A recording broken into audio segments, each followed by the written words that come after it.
दोस्तों, हमारे channel all inspired में आप सभी का स्वागत है। मित्रों, आज हम आपको शिवजी की ऐसी कहानी सुनाने जा रहे हैं, तो आप लोग ध्यान से सुनना। मित्रों, एक बार भगवान शिव कैलाश पर्वत पर बैठे थे।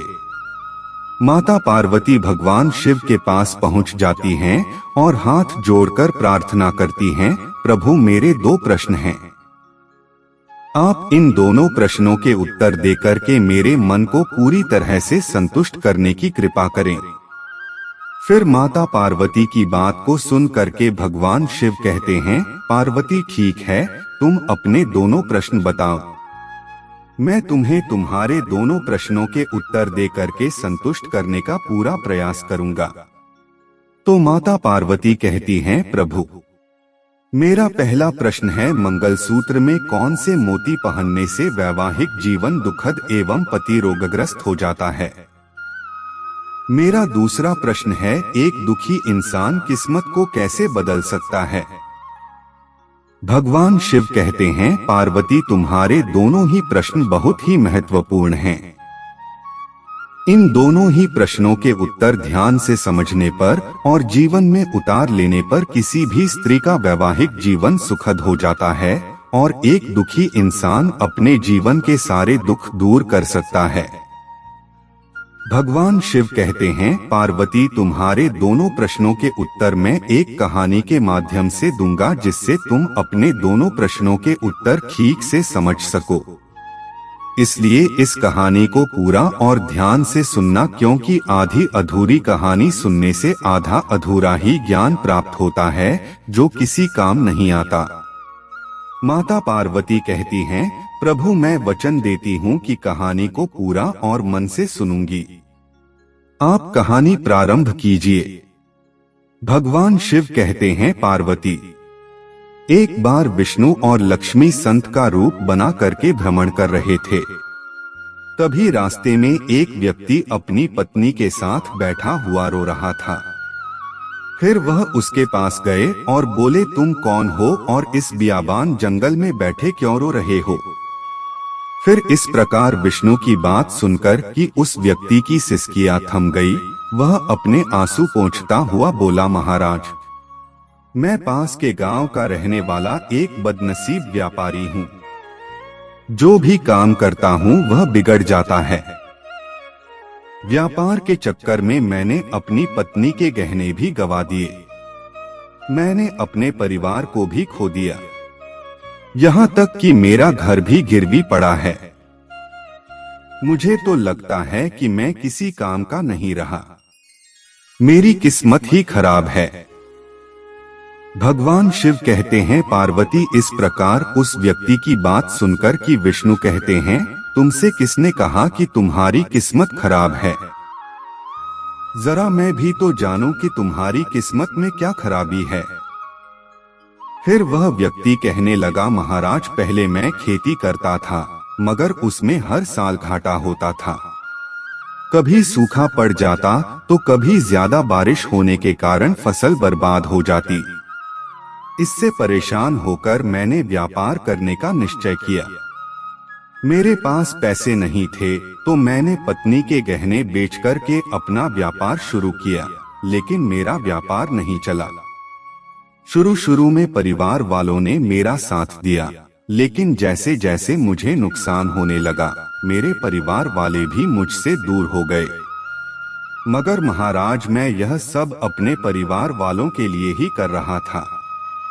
लेकिन अब वह लोग मुझे देखकर की नजरें फेर लेते और मुझे ही मेरे परिवार की दुर्दशा का जिम्मेदार ठहराते हैं। मेरा एक मित्र है, उसने भी मेरे साथ अपना व्यापार शुरू किया था। उसका व्यापार अच्छा चल रहा है। वह जब भी मेरे घर आता है तो अपनी सफलता की कहानियां सुनाता है। उसकी बातें सुनकर कि मेरे घर वाले भी कहते हैं कि अपने मित्र को देख और कुछ सीख। हमें तो लगता है कि तेरे बस में कुछ भी नहीं है तो कुछ नहीं कर सकता। महाराज उन लोगों की बातें सुन करके अब तो मुझे भी लगने लगा है कि शायद मेरे बस में कुछ भी नहीं है। अब तो मुझे अपना जीवन ही व्यर्थ लगने लगा है। मेरे मन में ख्याल आता है कि मैं अपना जीवन समाप्त कर लूं। मैं यहाँ पर इसी इरादे से आया था, लेकिन हिम्मत नहीं कर पाया। इसलिए यहाँ पर एकांत में बैठकर की अपनी पत्नी के साथ रो रहा था। भगवान शिव कहते हैं, पार्वती इस प्रकार उस व्यक्ति की बात को सुनकर कि विष्णु कहते हैं, तो यह बात है। वैसे क्या तुम इसके अलावा कुछ और भी कहना चाहते हो? महाराज, एक ओर मेरा हर काम खराब हो जाता है, दूसरी ओर मेरा मित्र है जो हर समय मुझे नीचा दिखाने का प्रयत्न करता रहता है। मुझे समझ ही नहीं आता कि मैं करूं तो क्या करूं। फिर तो विष्णु कहने लगी, क्या तुम अपने मित्र की बातें सुनकर के वास्तव में दुखी हो जाते हो? तो वह व्यक्ति कहने लगा, हाँ महाराज, मैं अपने मित्र की बातें सुनकर के बहुत दुखी हो जाता हूं। तो विष्णु कहने लगे, तुम्हें किस बात का दुख होता है, अपने असफल होने का या फिर मित्र के सफल होने का? अब वह व्यक्ति फिर एक पल सोचता है और उत्तर देता है, महाराज, अगर मैं सच कहूं तो मुझे अपने असफल होने का उतना दुख नहीं होता जितना कि मित्र के सफल होने का होता है। भगवान विष्णु कहते हैं, यदि तुम्हारा मित्र असफल हो जाए तो क्या तुम्हें खुशी होगी? तो वह व्यक्ति कहने लगा, हाँ महाराज, मुझे बहुत खुशी होगी। फिर विष्णु कहते हैं कि इसका मतलब यह है कि तुम्हारी खुशी तुम्हारे मित्र पर निर्भर है। अगर वह चाहे तो तुम्हें खुश कर सकता है और अगर वह चाहे तो तुम्हें दुखी कर सकता है। तुम स्वयं से न तो खुश हो सकते हो और न ही दुखी हो सकते हो। अर्थात तुम अपने मित्र की पूरी तरह से गुलाम हो गए हो। इसलिए मुझे लगता है कि तुम्हारा कुछ भी नहीं हो सकता। भगवान शिव कहते, हे पार्वती, जब विष्णु ने थोड़ी नाराजगी दिखाई और वहां से आगे बढ़ने का प्रयास किया तो वह व्यक्ति हाथ जोड़कर कहने लगा, महाराज, आप मुझे छोड़कर मत जाइए। आपकी बातें सुनकर कि मुझे कुछ आशा बन रही है। फिर विष्णु कहने लगते, यदि तुम मेरी बात मानने को तैयार हो तो मैं तुम्हें बताने को तैयार हूँ। हमेशा ध्यान रखना, जब हम किसी से आशा बांध लेते हैं तो उस पर निर्भर हो जाते हैं। ऐसे में हमारी खुशी और दुख भी उस पर निर्भर करने लगता है। इससे बेहतर है कि तुम अपने आप से आशा बांधो। जब तुम ऐसा करोगे, साथ ही पूरे जतन से काम करोगे तो तुम्हें सफलता अवश्य प्राप्त होगी। भगवान शिव कहते ही, पार्वती, इस प्रकार विष्णु ने अपनी बात आगे बढ़ाई और कहा कि तुम्हें लगता है कि तुम्हारा मित्र तुम्हें दुखी करने आता है, पर अगर तुम उसकी बातों पर विचार करो तो वह बातें सही कहता है। तुम्हें अपने मित्र की बातें खराब लग सकती हैं, मगर मेरी नजर में तुम्हारे मित्र की बातें बिल्कुल भी खराब नहीं हैं। वह अपने संघर्ष और अनुभव की बातें तुम्हें बताता है। तुम अपने मित्र की बातों को ध्यान से सुनो, करके उन बातों को अपने जीवन में उतार करके उन बातों से बहुत कुछ सीख सकते हो। तुम्हें उसके लिए उसे धन्यवाद करना चाहिए कि तुम्हें घर बैठे कुछ अनुभव मिल रहे हैं, क्योंकि तुम्हारा मित्र तुम्हें अपनी सफलता की कहानी सुनाता है कि वह सफल कैसे हुआ। तुम उसके अनुभवों का लाभ उठाओ और एक नई शुरुआत करो। कर्म करते जाओ, हार मत मानो। एक दिन तुम्हें सफलता अवश्य मिलेगी। आज तुम जिसे अपना पुराना वक्त या बुरी किस्मत कह रहे हो, एक दिन यह बदल जाएगी। इसी के साथ तुम्हारे विचार भी बदल जाएंगे। और देखना, जब तुम्हारा अच्छा वक्त शुरू होगा तब तुम्हारा मित्र भी तुम्हें अपनी सफलताओं की कहानी नहीं सुनाएगा, तब वह तुम्हें अपनी असफलताओं की बातें बताएगा ताकि तुम उसकी बातें सुनकर के भ्रमित हो जाओ। तुम्हारा आत्मविश्वास हिल जाए और तुम गलत निर्णय ले सको। लेकिन उस समय भी तुम्हें अपनी बुद्धि का प्रयोग करना होगा। तुम्हारा मित्र जैसे आज तुम्हें दुखी करने आता है, उसी तरह उस समय भी तुम्हें दुखी करने आएगा, क्योंकि जिस तरह उसे दुखी देखकर तुम्हें मजा आता है, उसी तरह उसे भी तुम्हें दुखी देखने में उतना ही मजा आता है। भगवान शिव कहते हैं, पार्वती इस प्रकार विष्णु की बात सुनकर कि वह व्यक्ति कहने लगा, महाराज आपने सही कहा, लेकिन मेरा सबसे बड़ा दुख यह है कि मेरे परिवार के लोग भी इसमें शामिल हैं। वास्तव में मैं तो अपने परिवार के लिए ही अच्छा करना चाहता था, लेकिन वह लोग मेरी बात को समझने को तैयार नहीं। वह तो मुझे गलत कहते हैं और अब तो बात इतनी बढ़ गई है कि मेरा साथ भी छोड़ दिया है। भगवान शिव कहते ही पार्वती विष्णु कहने लगी, मैं तुम्हारी बात समझ गया। तुम शांत होना चाहते हो। वास्तव में इस दुनिया में सभी लोग सांत्वना ही चाहते हैं। हम चाहते हैं कि हम जब भी कुछ करें तो लोग हमारी प्रशंसा करें, लेकिन आम तौर पर ऐसा नहीं होता, इसलिए हम दुखी हो जाते हैं। हमें लगता है कि हमारे मित्र परिवार वाले सब मतलबी हैं, लेकिन तुम अगर किसी को अपना परिवार मानते हो और उसके लिए कुछ करना भी चाहते हो तो तुम्हें ऐसा क्यों लगता है कि तुम दूसरों के लिए कुछ कर रहे हो? वास्तव में तुम अपनी खुशी के लिए कर रहे हो, इसलिए परिवार के लिए कुछ करना वास्तव में अपने लिए ही करना होता है। लेकिन अगर ऐसा करते समय तुम्हें लगता है कि तुम दूसरों के लिए कर रहे हो तो तुम दुखी निश्चित रहोगे, और अगर तुम्हें लगता है कि तुम अपने लिए कर रहे हो तो तुम खुश रहोगे, क्योंकि जब तुम अपने लिए कुछ अच्छा करते हो या करना चाहते हो तब तुम्हें सांत्वना की कोई जरूरत नहीं पड़ती। भगवान शिव कहते हैं, पार्वती फिर तो विष्णु की बातें सुनकर ही उस व्यक्ति के चेहरे के भाव बदल गए और वह कहने लगा, महाराज आप सही कह रहे हैं। मैं समझ गया कि अब तक मेरी खराब किस्मत इसलिए थी क्योंकि वह दूसरों के हाथों में थी।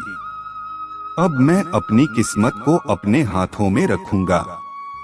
मैं फिर से पत्र करूंगा और पूरे मन से काम करूंगा, और जब तक सफलता नहीं मिल जाती तब तक चैन से नहीं बैठूंगा। भगवान शिव कहते हैं, पार्वती इस प्रकार विष्णु उस व्यक्ति की बात को सुनकर मुस्कुराए और विष्णु ने एक डिबिया निकाली और उस व्यक्ति को एक डिबिया दे दी। फिर कहा, इस डिबिया को हमेशा अपने पास रखना। इसमें एक ऐसा राज है जो तुम्हें बड़े से बड़े दुखों से भी हमेशा निकालेगा। लेकिन एक बात ध्यान रखना, इस डिबिया को तभी खोलना जब तुम्हारे जीवन में जीने का कोई रास्ता दिखाई न दे। तुम्हें लगे कि अब इस दुनिया में जीना व्यर्थ है, और यदि डिबिया तुमने समय से पहले खोल दी तो वह सारे राज खत्म हो जाएंगे। भगवान शिव कहते, हे पार्वती। फिर उस व्यक्ति ने विष्णु को वचन दिया कि जब उसे दुनिया में कुछ भी दिखाई नहीं देगा वह उस डिबिया को उसी दिन खोलेगा। अब उसी प्रकार लक्ष्मी ने एक डिबिया निकाली और उस व्यक्ति की पत्नी को दे दी और कहा, इस डिबिया को स्नान करने के बाद तुम्हें यह डिबिया कल खोलनी है, जो तुम्हारे जीवन के सारे दुख हमेशा के लिए दूर हो जाएंगे और सभी बिगड़े काम तुम्हारे बनने लगेंगे। भगवान शिव कहते हैं, पार्वती इस प्रकार वह व्यक्ति घर जाकर अपने काम पर चला गया और उसकी पत्नी ने स्नान करके जब वह डिबिया खोली जो लक्ष्मी ने दी थी, उसमें एक पर्चा था और एक मंगलसूत्र था जो हर सुहागिन की निशानी होती है। फिर वह स्त्री उस पर्चे को पढ़ती है तो उसमें जो लिखा था उसे पढ़ करके वह स्त्री चकित हो जाती है। उसी समय माता पार्वती भगवान शिव से पूछती हैं, प्रभु उस पर्ची में ऐसा क्या लिखा था जो वह स्त्री पढ़ करके चकित रह गई? फिर भगवान शिव कहते हैं कि तुम जानना चाहती हो कि उस पर्चे में क्या लिखा था, तो उस पर्चे में तुम्हारे पहले प्रश्न का उत्तर लिखा था। तो पार्वती कहती हैं, प्रभु कैसे? तो शिव जी कहते हैं कि तुम्हारा पहला प्रश्न था कि मंगलसूत्र में कौन से मोती पहनने से वैवाहिक जीवन दुखद और पति रोगग्रस्त हो जाता है। तो सुनो, उस पर्चे में लिखा था कि बेटी तुम्हारे जीवन में दुख हो और तुम्हारा पति रोगग्रस्त इसलिए है कि तुमने जो मंगलसूत्र पहना है उसमें केवल पीले रंग के मोती हैं। मैंने जो मंगलसूत्र तुम्हें दिया है उसे लो और इसके अंदर एक पर्चा है। उस पर्चे में मंगलसूत्र के बारे में विस्तार से लिखा है। उस पर्चे को बड़े ही ध्यान से पढ़ो और मंगलसूत्र के रहस्य को समझो और उसको नियमानुसार धारण करो। भगवान शिव कहते ही पार्वती, उस पर्चे में लिखा था कि मंगलसूत्र को लेकर की 6 गलतियां कभी भी नहीं करनी चाहिए। पहली की अक्सर देखा जाता है कि महिलाओं को एक दूसरे की चीज मांगकर पहनना बहुत ही अच्छा लगता है। यदि महिलाओं को किसी के गले में कोई गहना पसंद आ जाता है तो वह उसे पहनने के लिए उधार मांग लेती हैं। मगर तुम इस बात का हमेशा ध्यान रखना कि शादीशुदा महिला को कभी भी किसी और का मंगलसूत्र मांगकर नहीं पहनना चाहिए। ऐसा करने से पति की आयु कम होती है और वह रोगग्रस्त होता है। इसलिए ऐसा करने से हमेशा बचना चाहिए। उस पर्चे में आगे लिखा था कि हर मंगलसूत्र का निर्माण काले मोती और सोने से किया जाता है। लेकिन एक बात का विशेष ध्यान रहे कि मंगलसूत्र के अंदर काले मोती और सोने के मोती अवश्य होने चाहिए, क्योंकि काले रंग के मोती हमेशा लोगों की बुरी नजरों से बचाते हैं, जिससे कि आपके सुखी दाम्पत्य जीवन को लोगों की नजर नहीं लगती। इसलिए कभी भी ऐसा मंगलसूत्र नहीं पहनना चाहिए जिसमें काले मोती ना हो। मंगलसूत्र हमेशा ऐसा होना चाहिए जिसमें काले मोती एवं सोने के मोती अवश्य हों। भगवान शिव कहते ही पार्वती, उस पर्चे में आगे लिखा था कि मंगलसूत्र को कभी भी उतारना नहीं चाहिए। पति जब पत्नी के गले में मंगलसूत्र डालता है तब से लेकर के उसकी अंतिम सांस तक पत्नी को गले में मंगलसूत्र धारण किए रहना चाहिए। यदि किसी अनहोनी परिस्थिति में मंगलसूत्र को उतारा भी जाए तो उसकी जगह पर एक गले में काला धागा अवश्य धारण कर लेना चाहिए। भगवान शिव कहते ही पार्वती, उस पर्चे में आगे लिखा था मंगलसूत्र कई आकृतियों के होते हैं, मगर पारंपरिक रूप से कब आकृति वाला यानी गोल मंगलसूत्र शुभ माना जाता है। इसे शिवजी का प्रतीक भी माना जाता है। ऐसे में इसे गले में धारण करने का लाभ अधिक होता है। इसलिए जहां तक हो सके एक सुहागिन स्त्री को कप आकृति वाला ही मंगलसूत्र धारण करना चाहिए। भगवान शिव कहते ही पार्वती, उस पर्चे में आगे लिखा था कि मंगलसूत्र में कम से कम एक सोने का मोती अवश्य होना चाहिए, क्योंकि सोना गुरु ग्रह के प्रभावों को कम करता है। इससे घर में सुख शांति और समृद्धि आती है। सोना धारण करने से शरीर में सकारात्मक ऊर्जा का संचार होता है। इसलिए हमेशा सुहागिन स्त्री को ध्यान रखना चाहिए कि बिना सोने वाला मंगलसूत्र नहीं पहनना चाहिए। इसलिए हमेशा हर सुहागिन स्त्री को इस बात का विशेष ध्यान रखना चाहिए कि ऐसा मंगलसूत्र कदापि न पहने जिसमें सोने के मोती न लगे हों। भगवान शिव कहते ही पार्वती, उस पर्चे में आगे लिखा था कि मंगलसूत्र अचानक गले से टूटकर गिर जाता है तो उसे अपशकुन माना जाता है। ऐसे में पति के स्वास्थ्य को हानि या रिश्तों में दरार हो सकती है। इसलिए कभी भी गले में कमजोर मंगलसूत्र धारण नहीं करना चाहिए। भगवान शिव कहते हैं पार्वती, मुझे पूरा विश्वास है कि तुम्हें अपने पहले प्रश्न का उत्तर मिल गया होगा।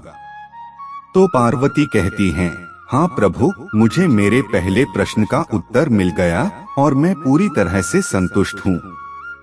भगवान शिव आगे कहते हैं पार्वती, फिर इस प्रकार उस स्त्री ने उस मंगलसूत्र को धारण किया और फिर मंगलसूत्र के प्रभाव से उस स्त्री का पति रोग के प्रभाव से मुक्त हो गया और खूब मेहनत करने लगा और इस प्रकार वह एक बड़ा व्यापारी बना। फिर अपनी पत्नी के साथ हंसी खुशी से जीवन व्यतीत करने लगा। भगवान शिव कहते ही पार्वती, लेकिन वक्त हमेशा एक जैसा नहीं रहता। अब तुम अपने दूसरे प्रश्न का उत्तर सुनो। तुम्हारा दूसरा प्रश्न था कि एक दुखी इंसान किस्मत को कैसे बदल सकता है। देखिए, भक्त हमेशा एक जैसा नहीं रहता, वह बदलता रहता है। उस व्यक्ति के जीवन में फिर से बदलाव आया। एक दिन उसके राज्य पर पड़ोसी राज्य ने चढ़ाई कर दी और फिर दूसरे राज्य के राजा ने उस राज्य पर कब्जा कर लिया जिस राज्य में वह व्यापारी रहता था। उसके सैनिकों ने चारों ओर लूटमार मचा दी। उन्होंने व्यापारी का सारा धन लूट लिया, उसके घर में आग लगा दी जान बचाने के लिए। फिर उस व्यापारी को अपने परिवार के साथ वहां से भागना पड़ा। भगवान शिव कहते हैं, पार्वती, वह व्यक्ति अपने परिवार के साथ कई दिनों तक इधर उधर भटकता रहा। वह दाने दाने को मोहताज हो गया। उसका बच्चा बीमार हो गया। इलाज के अभाव में वह तड़पने लगा। यह सब देखकर कि उस व्यक्ति का हृदय एकदम से चीत्कार कर उठा। वह कैसे अपने बच्चे का इलाज कराए। उसके पास तो खाने के लिए भी पैसे नहीं थे। ऐसे में एक बार फिर उस व्यक्ति को निराशा ने घेर लिया। उसे लगने लगा कि उसका जीवन व्यर्थ है, सारी दुनिया व्यर्थ है, किसी भी बात का कोई मतलब नहीं है। भले ही आप जीवन में कितना भी कुछ कर लें, कितनी भी सफलता हासिल कर लें, पर अंततः यह जीवन समाप्त ही होता है। जीवित रहने का क्या फायदा? इससे तो अच्छा है कि मैं अपने जीवन को ही पूरी तरह से समाप्त कर लूं। भगवान शिव कहते ही पार्वती, वह व्यक्ति अपने परिवार के सहित आत्महत्या करने वाला ही था कि उसे उसी समय पर विष्णु की दी हुई वह डिबिया याद आ गई। क्योंकि विष्णु ने कहा था, जब तुम्हें दुनिया में कहीं कुछ भी दिखाई न दे, उस दिन इस डिबिया को खोलकर इसमें एक पर्चा है, उस पर्चे को पढ़ना, तुम्हारा सारा दुख दूर हो जाएगा। फिर इस प्रकार उस डिबिया की याद आते ही उस व्यक्ति ने वह डिबिया निकाली और उसे उत्सुकता के साथ खोला। डिबिया के भीतर एक पर्ची थी। उस पर्ची में कुछ लिखा हुआ था। उसे पढ़कर कि उस व्यक्ति की आंखों के आगे से निराशा का जाल हट गया। फिर तो पार्वती कहती, हे प्रभु, उसमें क्या लिखा था? तो भगवान शिव कहते ही, उसमें तुम्हारे दूसरे प्रश्न का उत्तर लिखा था। तुम्हारा दूसरा प्रश्न था कि एक दुखी इंसान किस्मत को कैसे बदल सकता है। तो उसमें लिखा था कि यह समय भी बीत जाएगा। माता पार्वती बोली, प्रभु मैं कुछ समझी नहीं। तो भगवान शिव कहने लगे, मैं तुम्हें विस्तार से समझाता हूँ कि कभी भी इंसान के दिन एक जैसे नहीं रहते। जब खराब दिन थे तो उस व्यक्ति के अच्छे दिन भी आए, और जब अच्छे दिन भी व्यतीत हो गए तो आज फिर खराब दिन आ गए, तो हमेशा यह खराब दिन भी नहीं रहेंगे। व्यक्ति को हिम्मत से काम लेना चाहिए और बराबर अपनी मेहनत के साथ अपने कार्य को करते रहना चाहिए। उसे एक दिन सफलता निश्चित मिलती है। भगवान शिव अंत में कहते हैं, पार्वती, इंसान ईमानदारी, विश्वास और लगन से जब कोई कार्य मेहनत से करता है तो मेहनत का फल उसे अवश्य मिलता है। उसी प्रकार उस पर्चे पर लिखी हुई बात को जब उस व्यक्ति ने ध्यान से पढ़ा और वह समझ गया कि मेरे बुरे दिन एक बार अच्छे हुए और आज फिर से बुरे दिन आ गए, तो मेरे बुरे दिन भी टल जाएंगे। समय एक सा नहीं रहेगा, और वह यही सोचकर कि दोबारा से मेहनत करने लगा और फिर वह एक दिन पहले से भी बड़ा व्यापारी बना और अपने परिवार के साथ में अपना जीवन हंसी खुशी से व्यतीत करने लगा। तो मित्रों, यदि आपको यह कहानी पसंद आई हो तो प्लीज आप हमारे चैनल को सब्सक्राइब अवश्य कर लें और भगवान शिव, पार्वती, विष्णु, लक्ष्मी के लिए एक लाइक करना ना भूलें। और दोस्तों, ऐसी ज्ञानवर्धक कहानी आपको हर पल इसी चैनल ऑल इंस्पायर्ड पर हमेशा मिलती रहेंगी। धन्यवाद मित्रों।